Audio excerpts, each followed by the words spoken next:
Saludos y bienvenidos al podcast La Trinchera. Yo soy Cristian Sobrino y este es un episodio especial. Como en el caso de uno de los episodios en el pasado, vamos a estar haciendo este en inglés porque nuestra invitada en el día de hoy es una persona que ha estado muy relacionada a la discusión de la deuda de Puerto Rico, de la reestructuración de la deuda, de la Junta, etcétera. Y hay unos eventos que ahora son más que relevantes, especialmente después del huracán Fiona y lo que está ocurriendo con la deuda de la Autoridad de Energía Eléctrica. Así que ahora estaremos convirtiendo el programa a uno en inglés. Y les presento a la investigadora y comentarista de deuda, Cate Long. Hi, Cate. How are you? Great, Christian. How are you? I'm doing well. Welcome to the program. Have you heard it before? Thank you. No, I haven't. Oh, you wouldn't understand it. It's in Spanish mostly. I think there's only been one episode, and it was in English. It was with Andrew Biggs. It was pretty cool. fun. But I hope to be doing more episodes in English in the future, especially as Puerto Rico goes again in the public discussion in the States. I think they need a little more local sources, not the whole New York thing that is clearly overdone. Right. So, Cate, I think the principal reason I invited you to the show was to discuss the PREPA restructuring, PREPA being the Puerto Rico Electric Power Authority restructuring hearing that's going to be tomorrow. I'm going to try to push this episode after we finish as soon as possible. But I think that people need to appreciate a little more from you than what's in the Twitter feed. And I was doing some research and I found that you actually started having scraps with the government of Puerto Rico over our debt in 2012. Do you remember that? Of course. Can you please elaborate on it? Yeah, well, I kind of remember that's like long in the fog of this war, this forever war. So that's 10 years ago. And I wrote a column in April of 2012 for Reuters saying that Puerto Rico would default. And I think, most of Puerto Rico was still investment grade at the time. And, what that was is I just looked at the numbers and year after year was deficits with never, this is the central government, never an effort to, pull up to some kind of balance, fiscal balance. And so I wrote this column and said they would default, that the government would default. And I don't remember who was governor.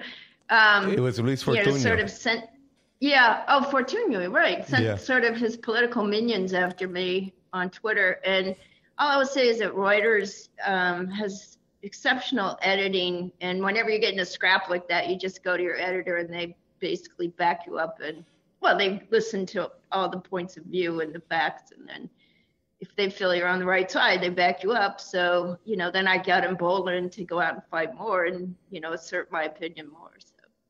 And then, so back then I remember that's actually more or less, that was 10 years ago. That was when I more or less started in politics. I started working as a volunteer on that campaign.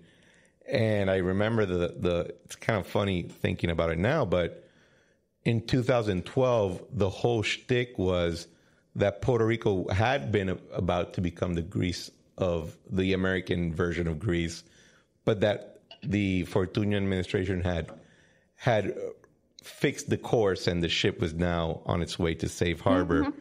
And I can't stop smiling at how ironic it is that even then we were clearly on a path that nobody knew exactly how to stop. Well, so it's odd, but it's like one area of interest I have in the municipal market, especially is pensions, because it's always this kind of murky area for governments and they can play around with the numbers and stuff a lot on discount rates and different things. And I think at the time Carlos Garcia was tasked to sort of right the fiscal ship by the governor. And then you guys passed some kind of pension reform. And I remember discussions with the rating agencies just saying, look, this pension reform, even if it's valid, is not going to, kick in any significant way for, 5-10 years minimum. So there's not really any, there's no saving the ship with this pension reform. And I think even the minimal reform they did at the time, it wasn't, I don't think the government even followed through on some of that. So, it's just, Puerto Rico was better about filing their audited financials before they started defaulting. But even then, it was not so timely and it was not so transparent as other states. When you look at, do a comparable to other states or large cities or something. And because there's so many public agencies with varying relationships to the central government, there's just a lot of opportunity to move assets around and cash flows around and stuff. So move debt around.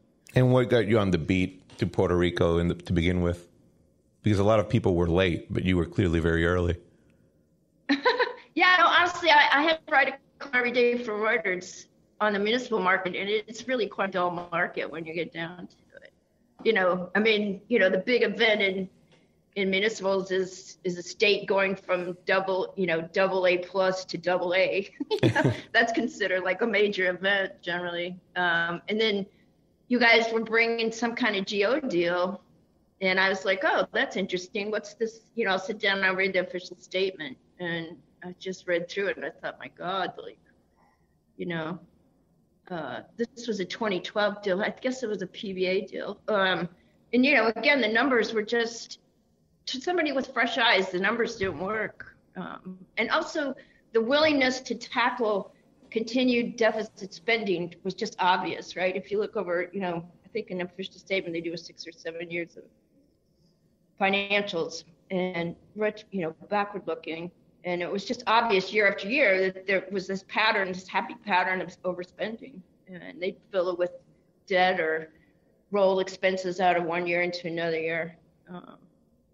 So this is a very clear pattern. When you look at it with fresh eyes, there's just a very clear pattern. Do you think that just other people weren't looking at it with clear eyes, or they were maybe they were interested in it?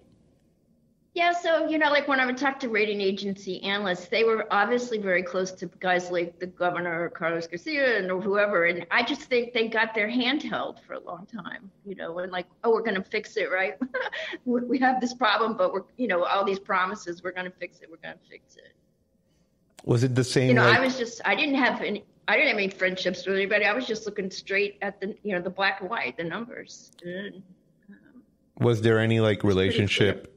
Was it the same people in the rating agencies that would look at the mortgage-backed securities before the 2009 crisis, the 2008 and 2009 meltdown?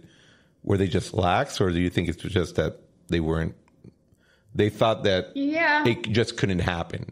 Because for us, I can tell you that, when I was starting as a young associate in corporate practice, if you even suggested that something was wrong, partners would go to your office and tell you to shut the hell up and stop saying stupid things, because the day that the GDP went down or we defaulted on that, it meant that a meteorite hit the earth. So it's just a little shocking that when I was looking at it, you had written that article. It was a blog. It was a blog post that got into a whole fight with a governor over it. Yeah. And nobody else saw it. So clearly there was something. There has to be a reason. It just can't be that. Don't take this the wrong way, but it just can't be that you were just extra smart. I am extra smart. I'm exceedingly smart. I have a real proclivity for numbers, which is kind of odd given my background. Yeah. So let me just say one of the bits of work that I've done over the last 20 years, which is work with the SEC and Congress on credit rating agency reform. And this started in 2003 after Enron and WorldCom, and this is a credit cycle before you came into business, I guess. Yeah. Were also entities that presented as near investment grade, almost right up to their bankruptcy, right? And so there was accounting changes that were put into place. SOX came into, SOX is where the management of a corporation has to take personal liability for the numbers. And then there was this push by the SEC to do credit rating agency reform. And I had started working on this project for a retail bond platform, like even before that, 20 years ago, believe it or not, and came across this and knew that retail relied almost entirely on ratings. Retail investors don't have capacity to look through financials and, understand cash flows and whatever. So I wrote a very long response to this request for comment that the SEC had put out in 2003. And oddly, when they collected all the input they had, I was the second most quoted by the SEC after Standard & Poor's. And they adopted many of much of the framework that I had suggested for regulating credit rating agencies, which essentially was to just require enhanced disclosure like they do for, all the other entities and financial entities in the business. And so then that was codified by Congress in 2005 in the Credit Rating Agency Reform Act, and I lobbied Congress for that. And then 2008 came, which is what you're describing, which is this really extensive misrepresentation by the rating agencies of creditworthiness of especially MBS and CMBS, the commercial mortgage-backed stuff. And the rules were just getting rolled out on the rating agencies, the new ones. And then after 2008, Congress, through the Dodd-Frank process, put a bunch more rules into Dodd-Frank on credit rating agencies. I spent 7 months on the Hill lobbying and making suggestions, and many of the recommendations I made to the Senate were adopted into Dodd-Frank for regulating credit rating agencies. So my point is I've spent 20 years, I spent years and years, I'm still part of a group, an ad hoc group that discusses credit rating agency reform in the United States. And that's mostly academics and people that had previously worked on structured finance and the rating agencies and stuff. So I'm just, so you're very, of all people, I have less respect probably for credit ratings than most people. But based on your experience, you're very credentialed in the space, is what I mean. So it's not just that you looked at the numbers one day and you got it. You had background on it. Well, I have a lot of background in financial regulation. Yeah, on the congressional side especially. Yeah. And then in 2014, so you start following, I'm trying to just set the stage so that I think a lot of people know you from the Twitter sphere, and in Puerto Rico you get quoted and cited a lot in the papers.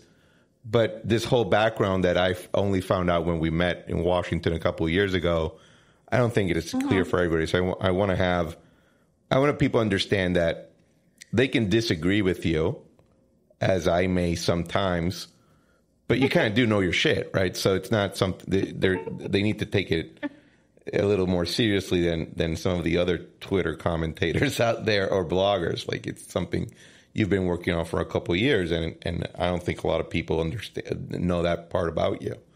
And right. So you were a daily columnist or blogger at Reuters for the municipal bond markets, and in 2014 you leave Reuters and you set up this thing called Puerto Rico Clearinghouse. What's that exactly? It's a service for various creditors to find out information either on the bankruptcy itself or the congressional framework. PROMESA is a unique law. It was created just for Puerto Rico, or macro stuff about Puerto Rico or who the players are. A lot of creditors have come and gone in this protracted bankruptcy, and many of them need help. I've also helped a lot of retail investors, like Peter Hine is an example. He was a holder of Cofina and Geos, and he's a litigation attorney at Wachtell, and he just got pissed off. I think he was reading my Twitter feed, just got pissed off and wanted to litigate some of this stuff. So helped him, as an example. So the service based. Sorry. Well, what I don't think people realize is creditors have they have different positions in the debt stack, and then they have different time frames, they have different expectations. There's just a lot of variability among creditors. It's not like a big uniform block of people, and it's not approachable either, right? It's not something that you can just go to a website and it's all there. You do need to somehow be immersed. I get that request all the time. Can I have is there anything I should read to understand this? I'm like, no, I don't think so. I mean, I've written reports for Congress, and Congress has written reports, and the bankruptcy docket is now up to like 23,000 filings or something like that, or even more, because there's all the adversary cases in that. But it's been so strung out and so many, different separate battles, which some have relationships to other battles, but overall the war has just gone on and on and on. So what do you think most people get wrong on first impression? I think generally, and I think the court even has this, has the misunderstanding that, there's clearly like an elite in Puerto Rico. And I've always thought of the pharmaceutical companies in that group and other, entities that take advantage of this weird, bizarro tax position that Puerto Rico is. It's treated as foreign, but it's domestic. And I think that, when you step back and look at the bankruptcy as a whole, the biggest expense for the government is these tax incentives that they're giving these pharma companies, and it wasn't touched in the bankruptcy. That's shocking to me. It's like $21 or $23 billion a year. You could pay the entire central government budget, including the federal funds, basically with that. And those entities were not asked to contribute a cent to the bankruptcy. So the biggest, basically benefit, group of people that benefit from Puerto Rico's bankruptcy by having very minimal taxation didn't contribute anything.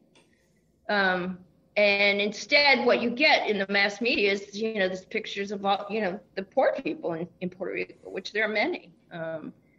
And I just think there's an illusion, there's a general illusion that's not really accurate about the island.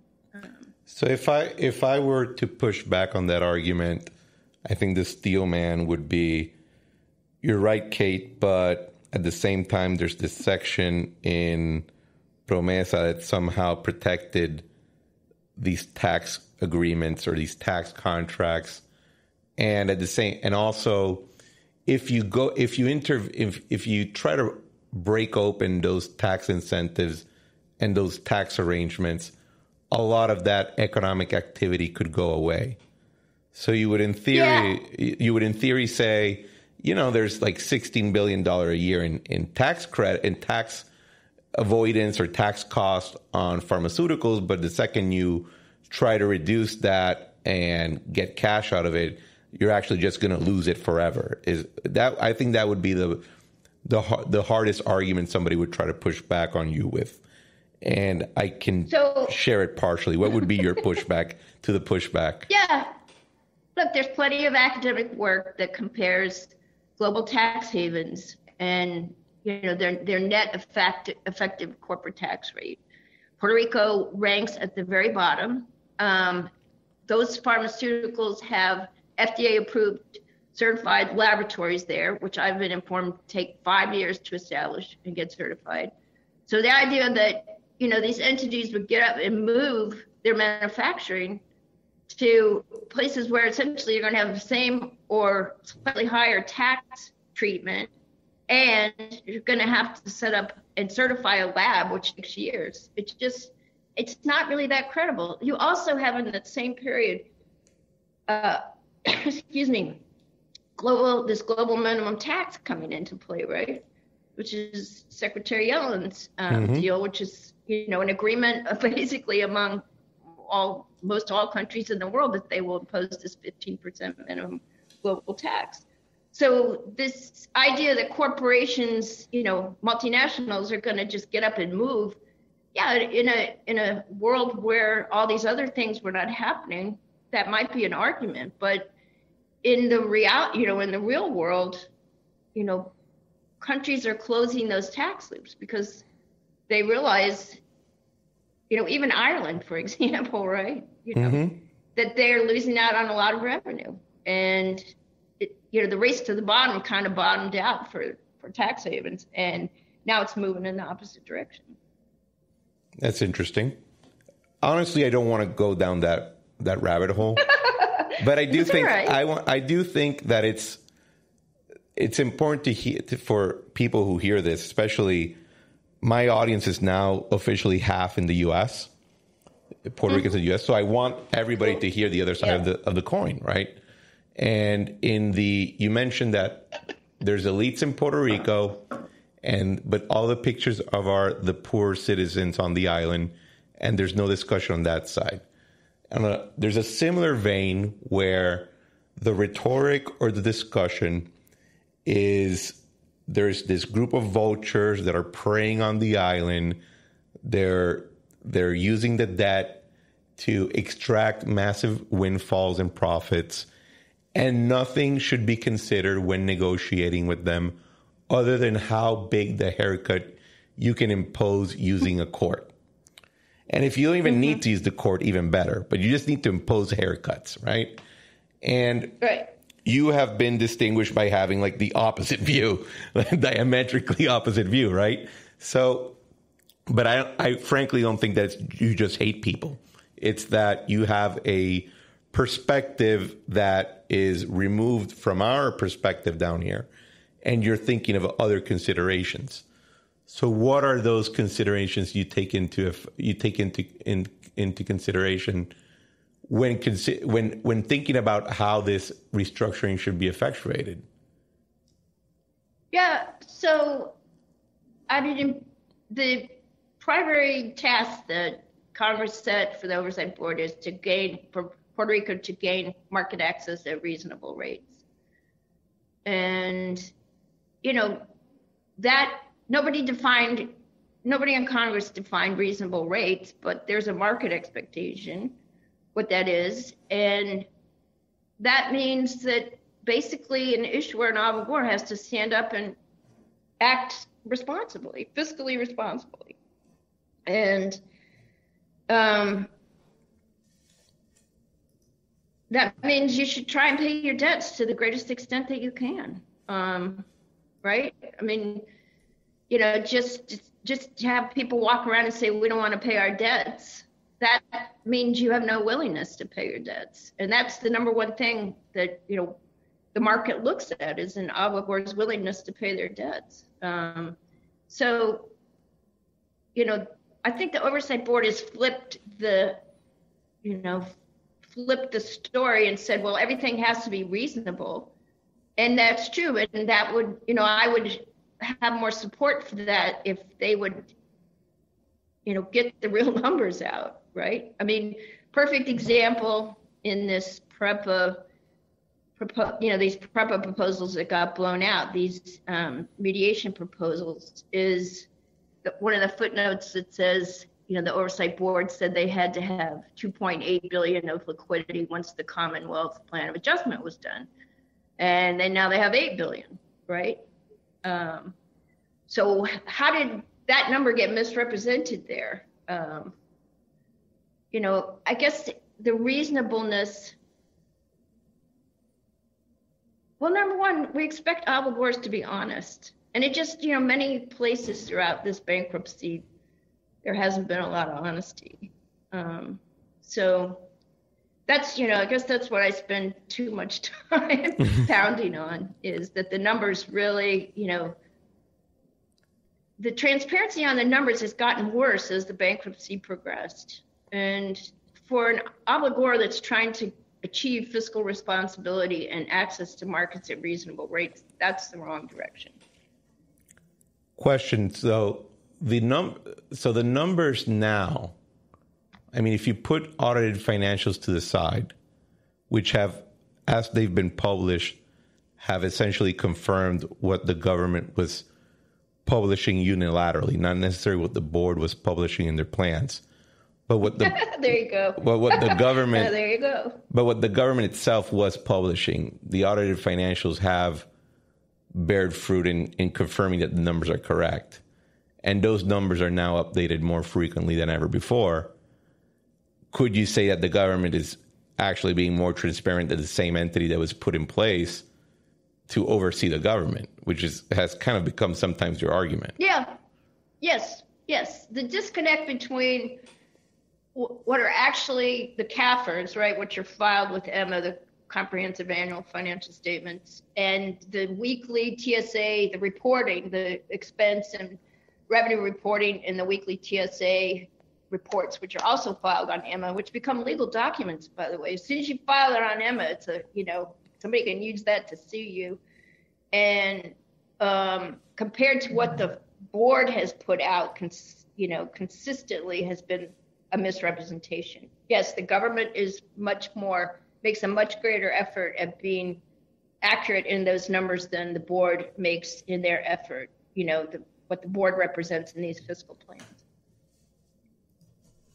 So then the issue of transparency is not there. No, because the court, the board is the only one that can file a plan of adjustment, and they use these fiscal plans, right? So it doesn't matter how much truth is over in those numbers that the government is putting on EMA, because the board just makes up whatever numbers they want in their fiscal plans. Here's a perfect example. The fiscal plan for PREPA shows a massive collapse in electricity use and over a 30-year period. And their rationale is that there's this energy efficiency, like there's going to be this massive energy efficiency and population loss, I guess, is part of it. Yeah. But when you look at, people out in the real world that project energy usage, it's not collapsing. In fact, in all cases, it's rising slightly in developed economies because people get more stuff that they want to plug in. And, the board, I don't know. I mean, it would be interesting to see, and the mediation team asked for more transparency on some of these projections, right? Because on their face, the board's projections are they're crazy.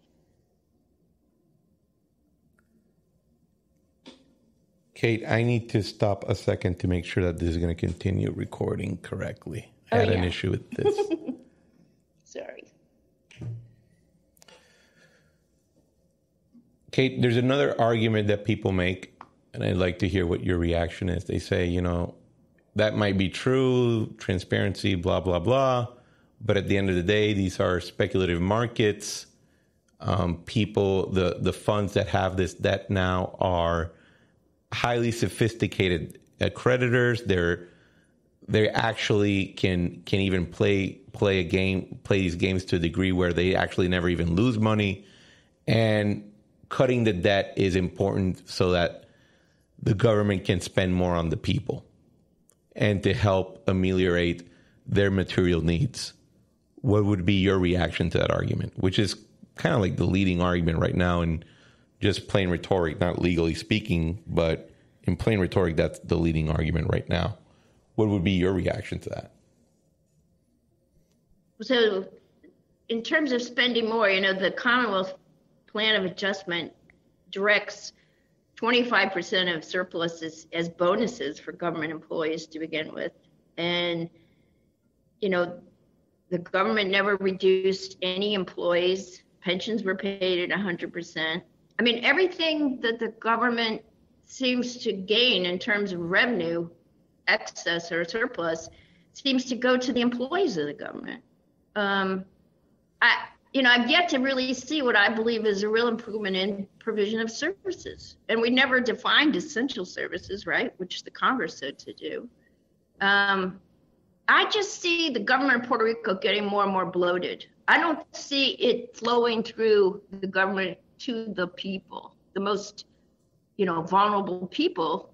And, maybe I'm wrong, but I mean, teachers got a salary increase, police got a salary increase. hallelujah, right? Those are your essential workers. But, there's much of the government that just seems to get, more and more revenues and doesn't seem to provide much extra service or better service. The board, I think, stopped their doing business survey, which was, their means it's a World Bank template where they ask the citizens, how the government's performing. But the last one they did, it had declined for a couple of years during the bankruptcy. Government got worse at providing services while expenditures were going up. So I think it's a reasonable argument, and I think that the people should get the best services that they can, but I just don't think that more spending is getting to the people. It's just bloating the government more. But we did, for example, in my time, we did reduce, I think it was about 20,000 headcounts, and payroll did go down about $20,000, 20% of overall spend. Okay, so we're back. We got cut off because power went out and the generator started kicking back in, which obviously makes everybody laugh. And so I was saying, the headcount, we had a reduction of 20K headcounts. There was a reduction of 20% of the overall spend on payroll. The reduction of expenses and CapEx year after year was pretty substantial to the degree that we were able to absorb a pay-go pension payment of about $2 billion a year. So the cuts were there. I can't disagree with you on the quality of service. The question is, would additional cuts actually make them even better or just make them worse?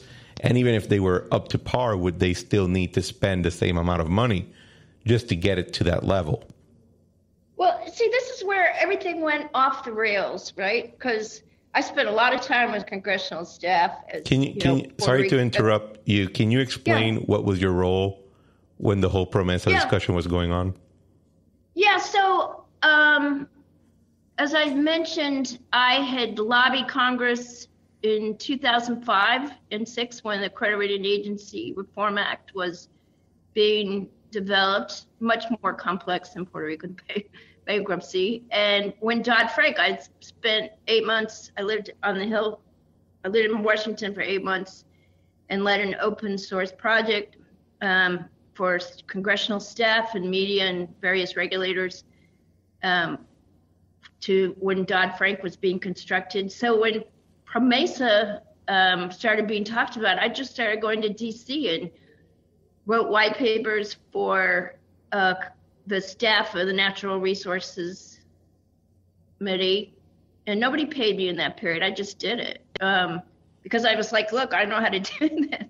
I know how to go to help and create law. And I ended up, the committee staff asked me to lobby Republicans. I ended up trying to lobby Republican members of the committee, most of which just wouldn't vote for it. Some voted for it, but it was a mix of Democrats and Republicans that voted it out of committee. And then once it was out of committee, was basically just a, straight shot through to get it done on the floor, and then the Senate just waved it through, so I didn't do much over there. So part of, the essential thing that Congress understood from at least what I said and others said too, was that the Puerto Rican government was just bloated and was full of people that had positions because they had political connections, and contracts were going out to people that, based on political connections as opposed to the ability to actually perform and provide services. And so the language of PROMESA says that the fiscal plans and the board have to identify essential services. And the reasoning is that if you cut away a lot of the stuff that's just political in nature and not really providing citizens with any service or support, you're going to end up with a stronger, more resilient government that is easier to fund, essentially. But the board always said, we're not doing that. And, when I think about it now, and, for example, that New York Magazine article that you were quoted in pretty extensively with your fighting with McKinsey. I think they just, McKinsey as board advisors just decided that it wasn't worth the fight to try and, get that part of PROMESA done. And I don't know. I don't know the insights, from their point of view, but. And where did you think it went off the rails from your point of view? Like, if you participate in designing this thing, what happened, right? If it didn't go along as you planned, well, where was it? Yeah. So, one is the adversarial nature of the board. PROMESA was written to have consensual deals, which you were extremely good at doing. And that's why we have Title VI, which I had recommended that they basically adopt the framework that's used in sovereign restructurings, which is, you get enough of the creditors, on board for a deal, and then they cram down the dissenting, whatever percentages will come on board. And we argued over what that amount was. Ended up being two-thirds, half of two-thirds, essentially. Instead, the board came in and just started ditching deals left and right, and you were there for part of this. You saw it happen. Well, I had a different view. I had a very different reading from the law that they had, and I think that they still have. And David and I have discussed and argued that. David Skeel and I have discussed and argued it in the past. I think Natalie definitely wasn't a fan of my views. Some people would say that I ended up that my strategy was just to throw money at creditors. And I think it was, my GDB deal was a 55% cut, was a 45% cut at the end. And it's gone fine. The Cofina deal has gone fine. The PREPA deal, I think if it had actually closed, would have probably been a pretty big success. Pretco didn't close, but I think it would have also been a success. Like, I never thought that I was throwing money at creditors, but I never thought that the whole purpose of the law was just to take people's money and then stick it to them as hard as I could. It was just, okay, I need some extra cash because I do think that we are in a fiscal crisis and we're distressed, but I do need to recognize at what point I am also not only representing the government I have right now, but also the government that's going to be there in a couple of years. And they need to have some level of confidence that that we're not taking advantage or exploiting unreasonably the tools that were given in the law. And I think that the biggest mistake from a creditor's view was the board itself. I think that it would have been very differently. It would have gone very differently if it was the actual government in the Title III court and did not have this board structure put in place. Possibly. I'll just tell you an anecdote. I remember walking into Bill Cooper's office. He was the guy that was staff director for the chairman of Natural Resources. And next to his computer was this huge stack of papers. I said, "What's that?" And he said, "Oh, that's the DC control law. I'm just basically copying that." When you look at the first draft of PROMESA, that was essentially what he copied and just found, find and replace Puerto Rico, right? They, one, didn't have much knowledge of bankruptcy. And two, that was the closest congressional, oversight that they could turn to, which is when Congress also has oversight for District of Columbia. It also had an oversight board. And that was just, I think, a natural reflex. I also think you guys were not well represented there at the time when all that was going down. And Treasury, U.S. Treasury wanted a board. And they were really the proxies, kind of Lou and Milstein, those guys. They were the proxy for your interest there. So that was in 16 and 15. Yeah.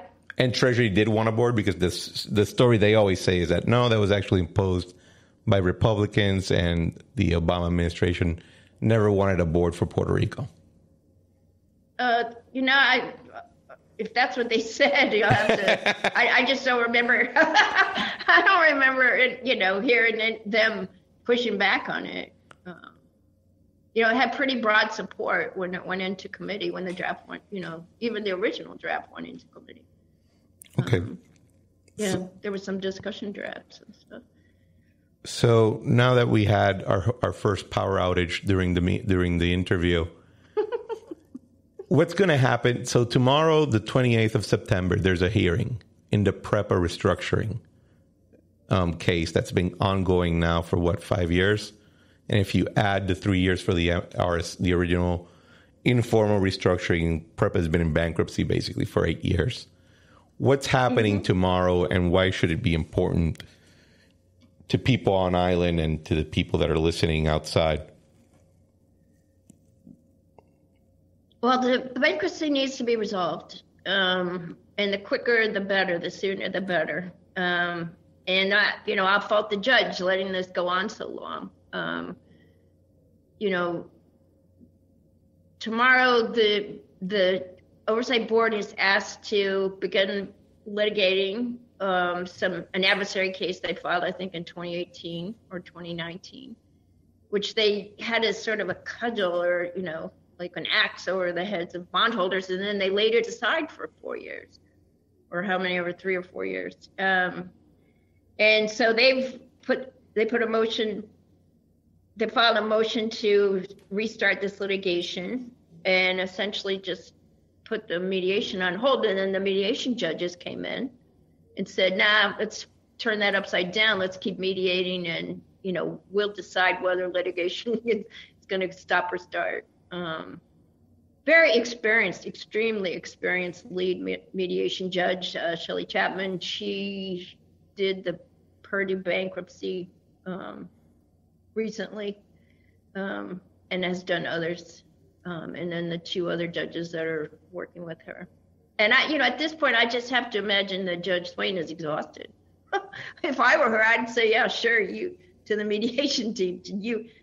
I'm tossing this ball to you. I really don't want to deal with it until you say that there's no possibility of reaching a consensual deal. Because when you look at the offers, what's on the table, they're very, very close. They're almost at the finish line. So. Do you think it will go into litigation and punch it out, or do you think they're going to be pushed back into mediation? I think that my guess is that the court will say, yeah, we'll litigate as part of the plan of adjustment process, and the board has to file a plan adjustment, this toggle format, within 90 days or so. Because the board has neglected to address things like the pension treatment, right? PREPA transferred a couple thousand employees into the central government. Who's going to who's paying that pension expense, for example? I think, I calculated that was like $100 million a year or something. The pension payments? Yeah. For the employees? Overall, it's higher than that. It's like 280. Yeah, exactly. It's 280 million. But the point is, is that 280 going to stay on the utility? Is the central government going to pick up part of that? I had tweeted out a little while ago some of the possibilities for the government to help subsidize the rates if they thought they were too high in paying debt. I think the court is going to try and accommodate as many people as possible, but in the end, she's going to rely on the mediation team and what they recommend. And what's the toggle plan that you mentioned earlier? So the toggle idea that the mediation team requested would be a plan of 2 plans of adjustment. One, if the debt was paid and how that would be accommodated in plan of adjustment. And the second, if the lien was found to be invalid and the debt wasn't paid. What does it mean? So both of those require that they address these issues like the pensions, what's going to happen with the generation assets, which has been just sitting out there for a couple of years, and some estimates on fuel costs until they can really ramp up renewables, solar projects. What does the lien challenge mean to the market in general? Like what I try to explain because it's hard to have a general discussion about it unless you have background in the subject. But basically what I tell people is there's this mortgage, and then there's this other there's this other debt that's not mortgage related. And the lien challenge means that the oversight board and the government argue, when I told you, creditor, that there was a mortgage, that wasn't true. It's not there. There's some legal technicalities that make it not enforceable. So basically, you have no mortgage and you go to the rest of the pile with everybody else. But what I've always found difficult with the argument, and frankly, if they're going to have to they're going to have to argue it out. I hope the lawyers for the government are a lot better than I was in arguing this. Is you're basically saying that when we made all these representations and document after document for years and years, it was all bull.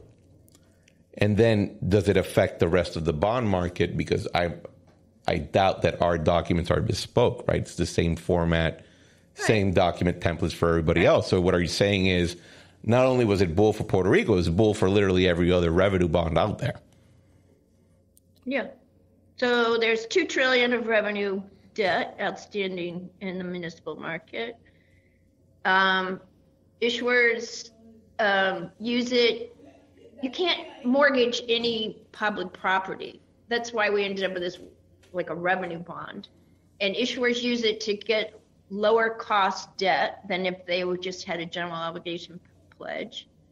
And, if the court finds some weird, bizarro way to invalidate that lien, then everybody's borrowing costs go up.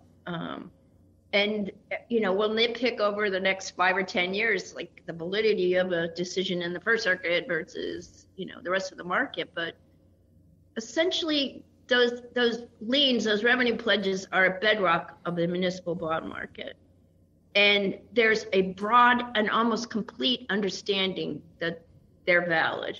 And the premise that, the Puerto Rican government represented that was valid for all those years, and then suddenly it's not valid, that again goes to willingness, as an obligor, willingness to pay your debts. And I think, in my view, it would present a significant setback for the ability of Puerto Rico to get market access. Let me just go through for you, because I think this is important. Who are the traditional buyers in the municipal market? One is retail. Retail investors cannot buy Puerto Rican debt because it's not rated. And even if it were rated, it's junk. So brokers cannot recommend that debt to them.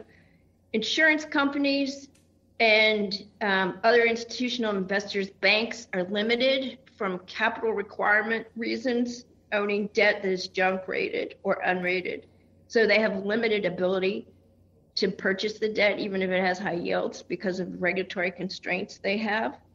Mutual funds have been the buyer of last resort here, and a lot of them ended up buying out the hedge funds out of the PREPA debt, but they are also limited by the disclosure reasons and others, owning a bunch of unrated debt in their mutual funds. In addition, they've been getting destroyed in the last, since the start of the year as rates have gone up.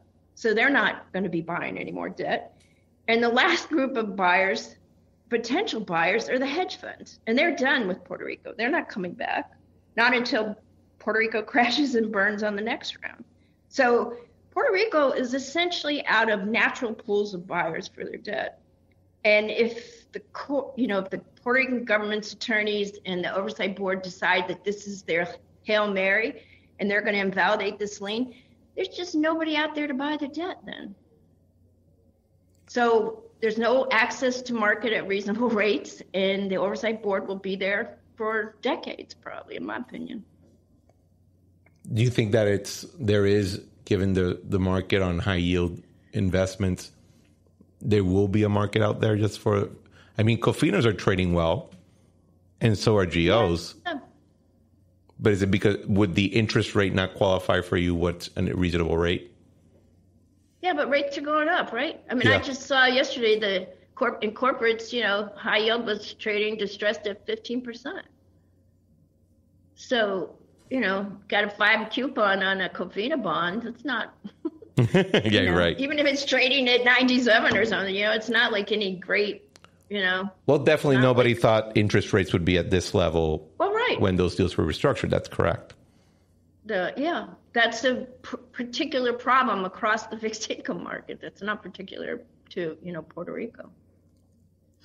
Okay, so I don't want to take much of your time. I know you have a standing appointment in about half an hour. So the last question I have for you, Cate, and thanks for the time, because I do think it's very valuable for people to listen outside of the echo chamber, and it's important to take into consideration when trying to decide how they think about these issues.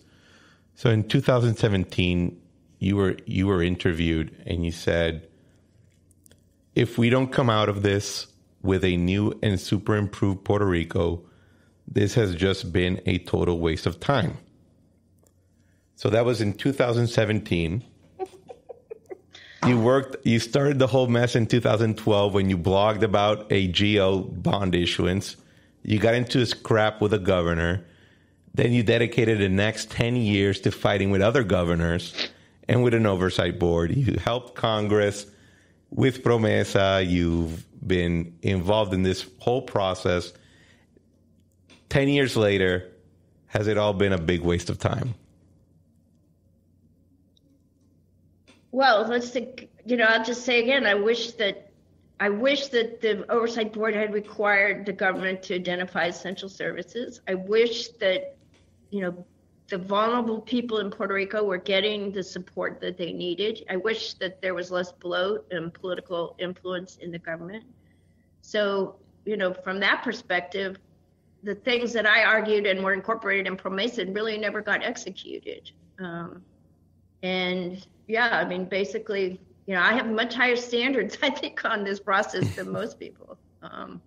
So let's just say if another state like Illinois gets into a liquidity problem, I will be arguing even 10 times, at 10 times the strength in Congress for these provisions to be incorporated into that statute, because they are essential to people, and they're essential to a state or territory being fiscally strong.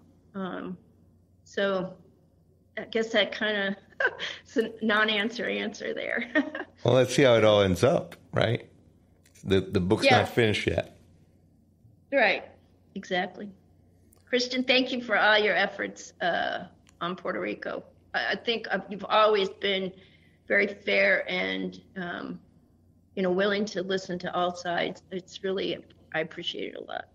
Well, thank you. And, I've never said this, but at least now with a couple thousand people on the line, I can say that thank you for defending my butt, both on the record and off, for the past couple of years. Appreciated it substantially. Mm-hmm. Okay, take care. It was easy to do. Good stuff. Take care. Bye, Cate. Bueno, señores, esa fue nuestra entrevista con Cate Long. Las disculpas, tuvimos unos asuntos técnicos tanto del lado de ella como del lado mío, y eso pues interrumpió el tiempo que teníamos disponible para la entrevista. Tuvimos un apagón entre medio que entonces prendió los generadores, pero me tumbó a mí la computadora. En fin, las cosas exóticas que pasan cuando están haciendo podcast por Zoom es algo que siempre evito, pero pues en este caso no creo que había mucha alternativa. Mira, al final del día yo espero que hayan podido entender que hay múltiples puntos de vista que atienden el tema fiscal, el tema presupuestario, el tema de la deuda, que de alguna manera u otra han estado definiendo qué es lo que está pasando en la discusión pública en Puerto Rico durante los últimos años. Mañana hay una vista súper importante sobre la quiebra de la Autoridad de Energía Eléctrica y no se le ha dado necesariamente toda la atención que creo que se merece. Yo he tratado en los espacios de radio donde yo he estado, pero no solamente quiero que se le dé atención para repetir las mismas posiciones de las mismas personas de nuevo, pero creo que es importante que todo el mundo que esté de alguna manera escuchando este programa o cualquier otro programa vean que hay otras personas allá afuera que quizá ustedes no saben necesariamente quiénes son, pero que han estado afectando el tema, interviniendo en el tema y que otra gente bastante importante los escucha. O sea, yo les puedo dar fe de que cuando yo tenía que ir a Washington por lo menos 2 o 3 veces, tenía que ir cada 2 o 3 semanas, esta señora a mí me abrió muchas puertas, no obstante que yo estaba tratando de limarme a sus clientes. Pero tenía por lo menos la capacidad de tender puente, y eso es uno de los propósitos principales de la trinchera, ¿verdad? Como siempre hemos dicho, no solamente buscar las personas que están de acuerdo con uno, sino buscar las personas que no están de acuerdo con uno y buscar esos espacios donde se puede trabajar en conjunto y delinear claramente en dónde es que nos vamos a matar en la raya. Así que espero que hayan podido apreciar la discusión. De nuevo, mis disculpas por las dificultades técnicas. Tratamos de mantenerlo también limitado en tiempo porque queremos sacarlo antes del miércoles, que es la vista como tal. Y como siempre, les pido que compartan este episodio con sus amistades, con sus enemigos, con sus familiares, con todo el mundo en el trabajo, que le den review 5 estrellas al podcast en su plataforma correspondiente, que escriban reviews positivos, si son negativos se los reservan, y le damos las gracias a Rick Harper por nuestra música Spirit of España y a Claudia Rosario por nuestro arte. Nos vemos en la próxima.